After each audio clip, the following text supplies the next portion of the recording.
Good morning, everybody, and welcome to Davos Worldwide's COP30 side event. With me today is Sangeet Verghese, and Sangeet and I have been working on this along with the rest of our moderators and team, and we are looking so forward to the next 3 days.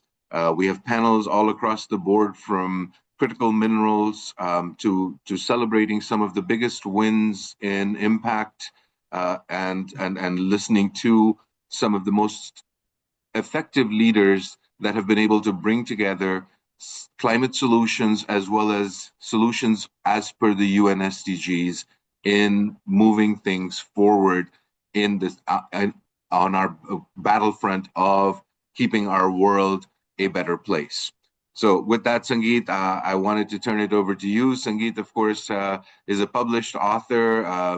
And one of the most people involved in impact has been with Davos Worldwide for many years, and is a valued co-creator and curator of our programming. Sangeet. Thank you very much, Anand. Thank you for this inaugural session of the COP30 summit, which is happening now. And I'm so glad to welcome Michelle and our fellow panelists. Michelle will be moderating today. Michelle is a very accomplished person. And I'm so glad that she's joining us as a panelist, and especially in a panel where we are talking and discussing about the intergenerational co-creation process. How exactly the youngsters, the youth of today, and the youth we define as a very narrow definition. We bring together a narrow definition compared to the broad definition, which goes up till 35, 40, and we are all confused. But over here, we are talking about the 12 to 18-year-olds who are still in the periphery of the school itself, and how exactly they can contribute towards the intergenerational co-creation, how they can collaborate with the adults, with the experts, and how we can build a better world. And with that, over to you, Michelle, and your expertise. Thank you so much. I thank you very much, Sangeet, here representing all the organizers from Davos Worldwide. Thank you so much for having me today. And I'm very happy to be with you.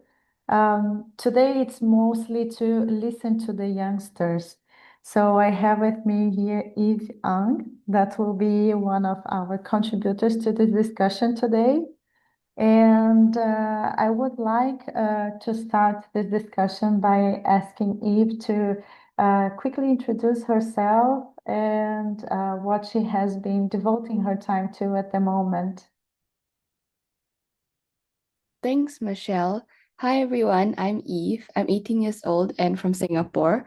And I'm leading a project called Immunova, where we are essentially developing an open source AI to integrate a bunch of medical data, genetic data, and patient records to support early cancer detection and diagnosis across 35 cancer types. Thank you. We also have Connor Wong with us that will also be one of the speakers. Welcome, Connor. Can you introduce yourself and say a little bit what you have been dedicating your time to? Hey everyone, my name is Connor. I'm currently a freshman at Northwestern, and I'm studying econ as well as entrepreneurship. So I've been dedicating my time to a student-centric AI, which is going to revolutionize the way that students learn and also deal with burnout and their own mental wellness. Very impressive and so important topic. Thank you so much. I understand that Natalia also joins us today as a collaborator. So Natalia, can you introduce yourself and talk a little bit about your project?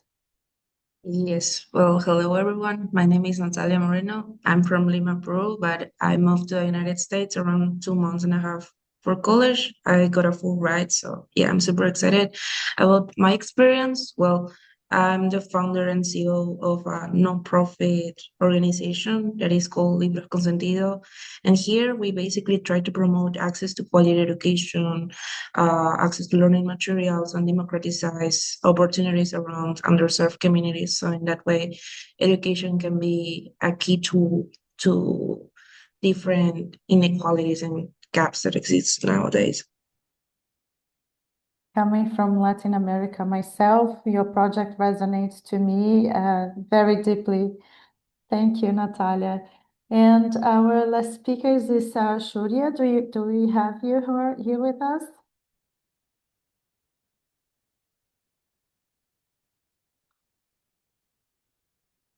So while we wait to see if we have any more contributors to our call today, I would like to start by asking all of you, Eve, Natalia, and Connor, to share a little bit your journey. What was the environment that first sparked your interest to the activity, to the project that you are developing at the moment?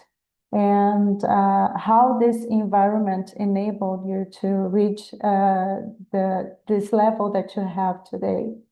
So maybe starting with Eve. All right, so I actually began because my mom was also diagnosed with triple negative breast cancer at stage 4. So to me, it was always about why couldn't it be detected earlier? And that has and still is my main goal through all my projects and all the change making that I'm trying to do. I've been very grateful to receive mentorship as well as opportunities to travel and present my project around the world that has allowed me to really scale the impact as well as allow more people to see my project and what we're trying to do. And I think ultimately, most recently, it was actually speaking with a lot of the diplomats at the UN HQ in New York, where I managed to really represent my project, what we stand for, the values of youth, inclusion, and collaboration. And it was a really meaningful opportunity. That is fantastic. Before we continue, I say that we have Shoria with us. Hi. Hello, welcome. Would you please introduce yourself and share a little bit what you have been dedicating to? Yes, I would love to. So my name's Shaurya Vishal Khandapanavar. I'm from Bangalore and I study at Good Shepherd International School, UT. So I have been dedicated to implementing a program to initiate climate change and actions against climate through implementing mentorship programs as well. So I have taken initiative to start a program such as eco schools, which would help other mentors from other places in India who are highly educated to tribes in Odisha or rural people, meeting them in Maharashtra as well. So I feel like these initiatives is what would help students who don't have access to actually implement climate change and action in their areas as well. Fantastic. Thanks a lot. We are now discussing a little bit about your journeys. So I would continue with Natalia, inviting her to talk a little bit what was the first environment that sparked her interest in building the libraries. So Natalia, over to you. Yeah, sure. So, well, I grew up in Peru in a subdeveloped country in Latin America. And since I was a kid, I was able to see how even my friends lacked basic resources like books. And at some point, that really struck me because, I mean, that those were like really essential tools. And without them, how children are supposed to learn and develop their skills. So then when I was in high school, I basically started a school project that later on became a non-profit. So at first we were just started with book donation campaigns, and around 2 months ago, we could create an actual library in my grandpa's hometown, which was really rewarding for me. That is fantastic. So this brings me the idea that your own reality and your own need of having access to more education was the driver for you to start this beautiful project. And Connor, it's very interesting to hear about AI as a learning tool. And as you said, how AI can also cope with burnout and mental health for students. So I would assume that your starting point was the school. So can you walk us through a little bit your journey? Yeah, sure. So I do see a lot of overlap coming from my background, like seeing the transition between public and private school, the resources that were offered, as well as, seeing my personal friends and peers having to deal with the immense amount of stress, just like through the whole schooling process. So something that sticks out to me still today is when I was in the bathroom someday during high school and one of my close friends actually overdosed on Adderall and had an allergic reaction. So that's why I've actually been pivoting recently to that, burnout and mental health angle. So that's something that I'm trying to address, and my team is still working on that. But we're really passionate about addressing those educational inequalities and hopefully a better world where people are more happy and feel free. That is fantastic because I see that all of the solutions that you are bringing to the discussion today comes always from the same point, that is addressing inequalities or differences in access to resources, being your case with the diagnosis of your mom, or Natalia with the access to books that are our first mentors in life. So it's very inspiring to see how your approach to this kind of different needs brought you along this journey. And Shurya, can you talk a little bit about your project and bring us a case where you have brought a mentor to guide the students from the schools to implement one of these positive climate initiatives on your hometown? Yes, so particularly in my area, I have seen a lot of waste being thrown everywhere and it's not being disposed of correctly. So that helped me take this initiative where I could implement people who they weren't aware of climate change. So to take action against the climate change, I wanted to bring in mentors to help them gain this awareness and experience them for themselves what the planet is actually going to go through. Um, so took I took an opportunity to actually take one of my teachers, who's actually a very big climate enthusiast. He used to tutor me. So I asked him to meet these couple of children from a public school here in Bangalore. So in the district, we took them out to a certain place where the waste wasn't being disposed of correctly, and we taught them how this waste would actually affect climate change. So their solution towards reducing plastic in the area was to making paper bags. So they made their own paper bags to distribute amongst medical shops and farmers markets so that they could use that as an alternative to package their products rather than, going for the plastic bags. So this is just my experience and how I got a mentor initially. Very interesting. And for the young people that are watching us today, it's very important to see that all of these bright initiatives came from how all of you have experienced your reality and how this has sparked on you a will to do something and to change the world for better, giving access either to better climate conditions or better health conditions or healthier learning systems. So I would like to continue now with you and talking about how we can bridge the gap between generations. I here feel that I speak as if I'm talking only to adults, but we know that we have an audience that is also full of young people like you that are looking for inspiration. So, what would be your advice to bridge the generational gap and to bring the adults on board to support the entrepreneurial spirit of the youngsters that we have here today? So maybe start with you, Connor. Yeah, so I feel like to this day, there's not a lot of mainstream accelerator programs for youth.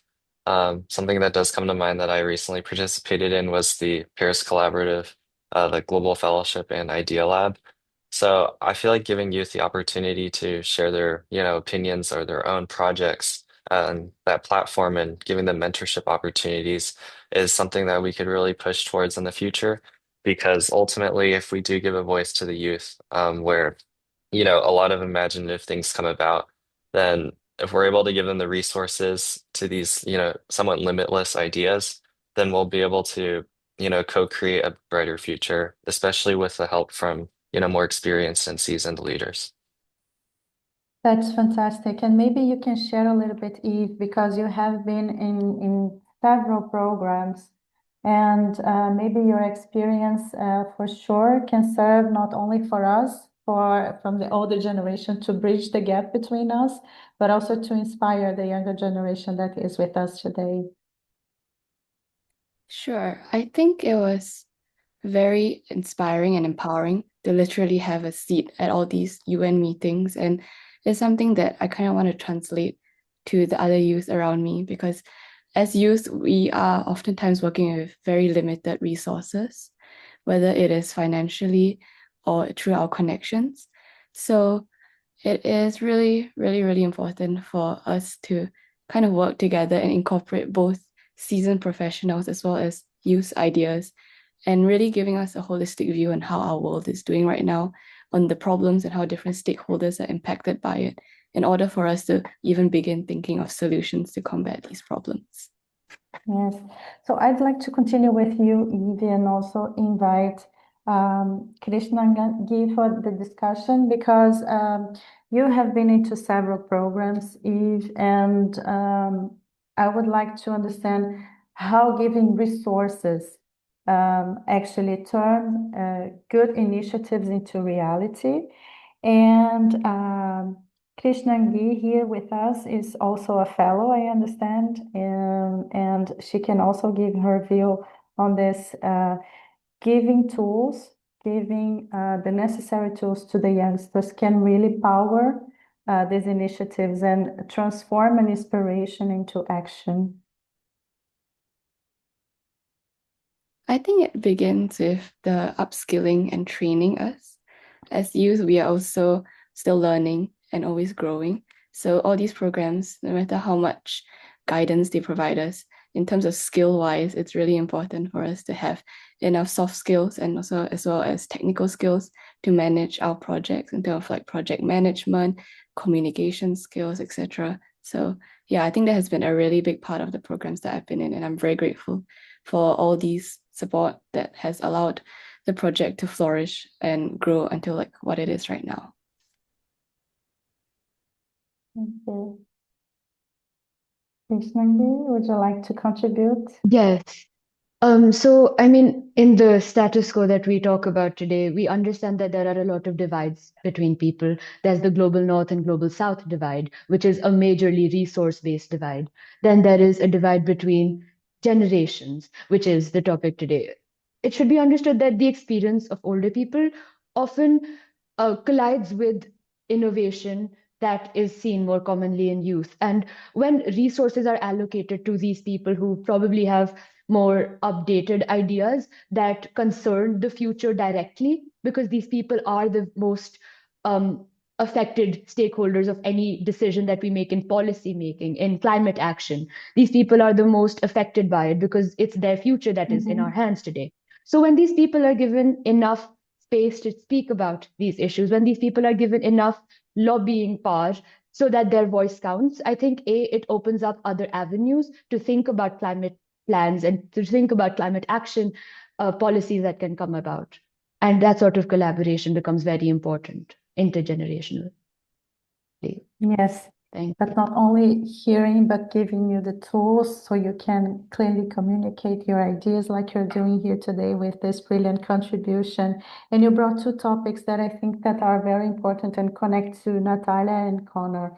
You brought the topic of this complex North-South situation, and Natalia, coming from South America, just like me, would understand very much how this relates. And I would first start with Natalia and then go to Connor for another question. But Natalia, how has your experience in Peru evolved, and how do you experience your life now in the US and how people perceive your project in the US?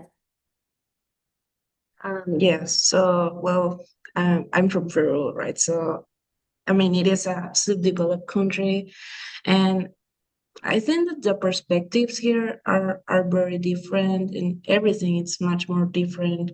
Like in Peru, if I would have, I don't know, for an example, like one book, here I have like 10 books, and here there are a lot of opportunities, and people actually listen, young people. In Peru, I had to raise my voice multiple times until I until someone actually heard me, and that's when my project started to grow up. So, for example, this year, at the beginning of this year, I was able to get some funding from an organization, and it wasn't an organization from Peru, it was an organization from here.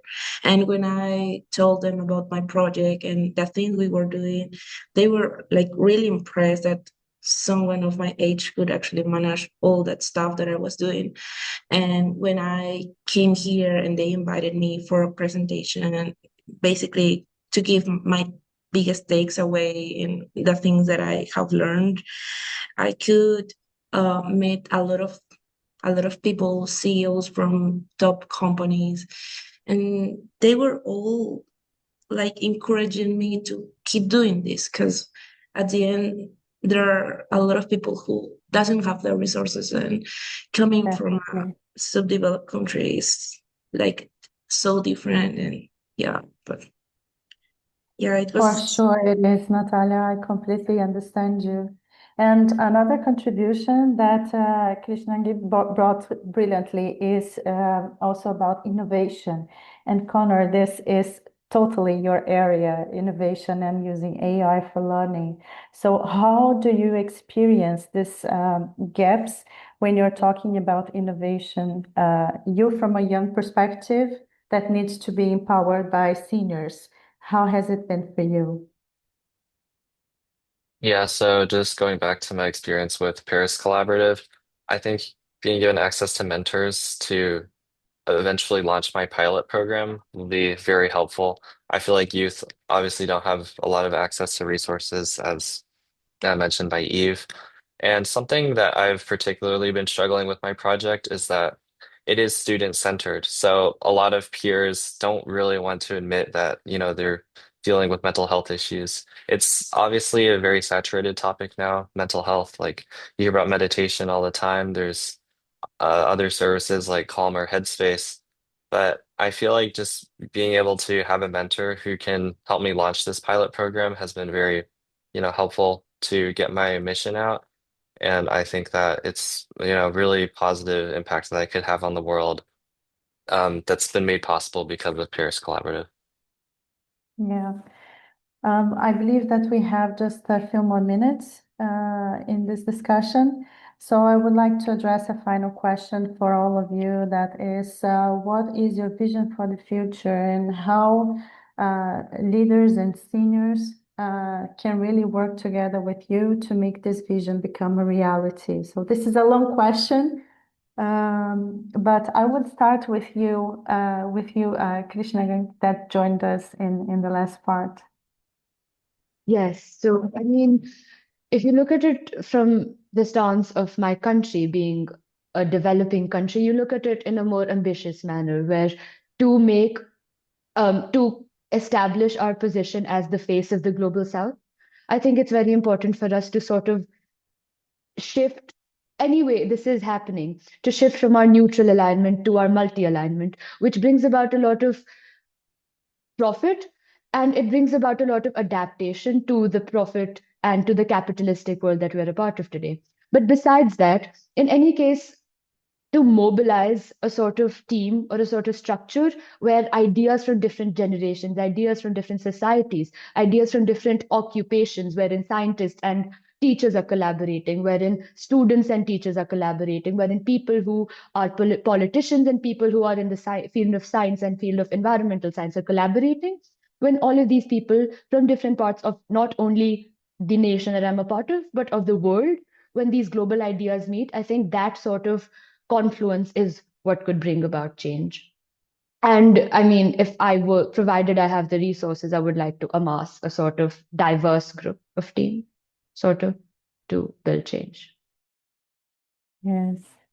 So, Shorya, would you like to contribute with that? What is your vision for the future? So my vision to actually expand my initiative is just to spread awareness and make it like an established program that schools themselves would want to take initiative in. So an example for this would be like TEDx. So a lot of schools in India host a lot of TEDx events. So if I can make my initiative like a TEDx event where people want to go out and actually promote their event through school initiatives, that would be a great start in a lot of positions, because India has the current largest youth population of 253 million. So if we are able to promote awareness against climate action for 253 million people, then I feel that would amass to a greater point of view on their perspective of climate change. Thank you. And to connect with that, Connor, since you're also talking about education systems, and Shurya brought here the idea that schools should take also the initiative, what is your vision for the future? Yeah, that is very interesting. I was actually thinking about the concept of misinformation because, there's a lot of things like AI deepfakes and a lot of different news platforms that try to polarize just the everyday reader. And I feel like if I were, in a school setting, if I could have any input in the curriculum, it would be great if teachers were, you know, more willing to teach students how to like detect this kind of, false information. And that's what I would try to implement if I try to make like a perfect world. I guess everyone having the right amount of awareness so that they can make choices that are best for themselves. I think that's a way to give proportionate voice, like the amount of platform that minorities would need, instead of like some sort of disproportionate way to do so. Thank you. And Eve, what is your vision for the future, a healthier future? I hope to see a future where everyone, every patient is able to access the most accurate and personalized medicine for them that is also sustainable to our planet.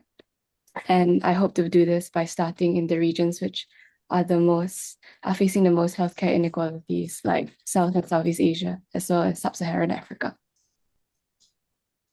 So I would like to wrap up the session today by sharing here the notes that I have taken while you were brilliantly sharing your ideas with me. So our vision of the future with our discussion today entails mobilizing the world, bridging the generations, creating bonds to empower the youth.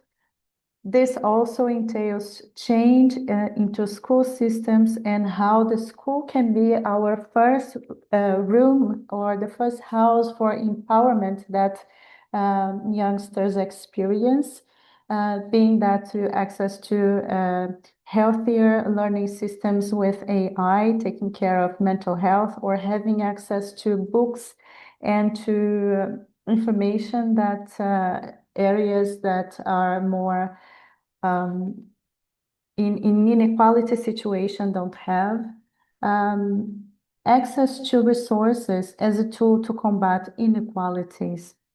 this is all that all of you are addressing inequalities through access to resources with very interesting, intelligent tools, either information tools, political tools, or educational and awareness tools. So thank you for your beautiful job, and I hand over to Sangeet. Thank you so much, Michelle. Thank you so much, Senior Advisor, Innovation Norway. What a brilliant session. And I enjoyed every bit of whatever the youngsters have been telling us today. I was especially very touched by Eve's defining moment, how she came up with this innovation because she went through this defining moment with somebody dear in her family.